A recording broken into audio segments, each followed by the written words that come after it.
I need a hug. They be trying to black me out about R. Kelly. That's who saved my life. If it wasn't for R. Kelly, I wouldn't be here right today.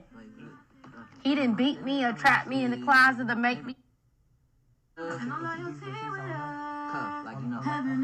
He really believed in me as a musician. Like, he would tell me, he would yell at me. He would only yell at me about music. It would be nothing else. It would not be about. It would just be like, girl, you got 3 minutes. This how we finna play? You finna be so lazy in that? I'm sorry, I respect it. I just respect what was taught to me. I'm sorry, I didn't have to suck dirty. Peed on. I don't know how that feels. I'm not letting nobody pee on me. It ain't happening. Yes, sir. Think I need a hug. Oh my! Singers of all time. Of all time, ready. Did you give me your top 5 already, or do you have a top 5? I got a top 5. Let me hear your top 5. Well, here's my best answer. When I first started singing, I gravitated towards singers who were multi-talented. They were writers, producers, songwriters. They sung all their own vocals and did all their own backgrounds, and they were amazing live performers. So my number 1 was Brian McKnight. Ooh, that's your favorite of all time? This is when I first got on. I'm not, you know. I love Brian McKnight. My top 5 has shifted over the years. Mine shift every week. You know, it's so Stevie Wonder, Donny Hathaway, R. Kelly, and who else? Jesus. Number 5. Who would number 5 be? Teddy Pendergrass. That's a mean starting 5. Yeah. R. Kelly, with all of his videos, what he was doing musically and sonically, and how he figured out a way to change and evolve and stay relevant over all of those years. I know he's got a lot of controversy and heat on him. I get it. So ain't no need to get in my comments. And if you write some goofy shit, I'm going to say it's okay. Tyrese, no fear, no problem saying R. Kelly nowadays. Say it. I'm too real to fake it, man. I just have to say it. Like, what I've learned over the years, man, is that there's a lot of people in our industry, rather music, acting, producing, directing, studio execs, billionaires, real estate, the tech space. Everybody is involved in something that they don't ever want people to know about publicly. And I would say, you know what? Just let God do his job.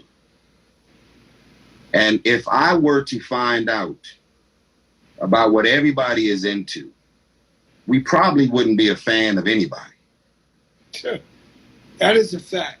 There's some people that do what they do, and they know how to keep their shit completely in the closet.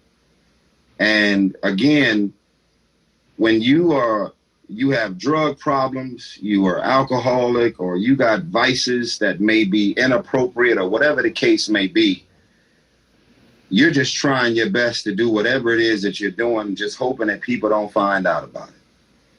But I'm a Christian man, and I have found that Christian people are the most judgmental, and that's one of the scriptures in the Bible that says, you know, thou shalt not judge.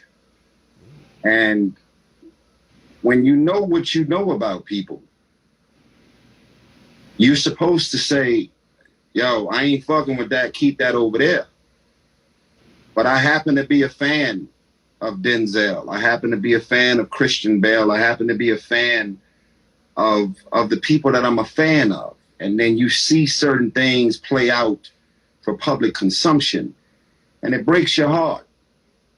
But you just say, you know what? I was never a fan of yours because of what you're into in your personal life, or whatever those struggles may be. I'm a fan of yours because of your gifts and your talents as an actor, as a writer, as a producer, you know. And so, yeah, that's my top 5. My greatest. Well, I do have a tattoo of Dominique's name, and it's right here on my leg. It's inside of a heart. It's right here, and it says Dominique Sade Gardner. Hotline set up by Kim Fox for potential R. Kelly victims has been receiving a ton of phone calls, but not the kind that they were expecting.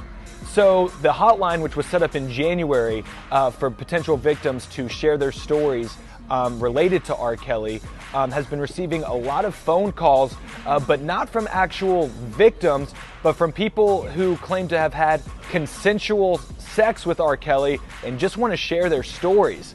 We're also being told that men have been calling to share stories about women they know who have also had consensual sex with R. Kelly.